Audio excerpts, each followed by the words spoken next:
अस्सलामु अलैकुम व रहमतुल्लाहि व बरकातुहू। आज हम इस वीडियो में जानेंगे कि अशरे मुबशरा कौन है और उनके नाम क्या है और उनको अशरे मुबशरा क्यों कहा जाता है। तो वीडियो को शुरू करते हैं। अशरे मुबशरा इसलिए कहा जाता है कि अल्लाह के नबी सल्लल्लाहु अलैहि वसल्लम ने उनको जन्नत की खुशखबरी सुनाई।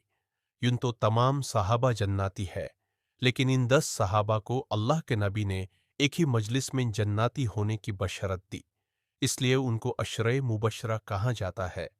उसमें सबसे पहले नंबर पर हजरत अबू बकर है, जो पहले खलीफा भी है और हमारे नबी सल्लल्लाहु अलैहि वसल्लम के ससुर भी है।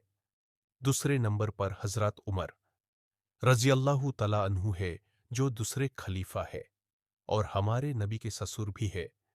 और तीसरे नंबर पर हजरत उस्मान रजी अल्लाह तला अन्हु है और तीसरे खलीफा भी है और हमारे नबी के दामाद भी है।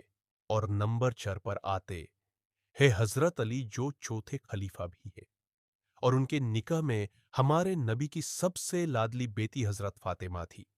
और 5वें नंबर पर हजरत जुबर है और नंबर 6 पर हजरत तलहा है और नंबर 7 पर हजरत अब्दुर्रहमान बिन औफ है, जो बड़े मालदार थे। और नंबर 8 पर हजरत साद बिन अबी वक्कास है, जिन्होंने सबसे पहले इस्लाम में तीर चलाया था। और नंबर 9 पर हजरत अबू उबायदा बिन जर्राह है, जिनको हमारे नबी सल्लल्लाहु अलैहि वसल्लम ने इस उम्मत का अमानत दार कहा। और नंबर 10 पर हजरत सैद बिन जैद है।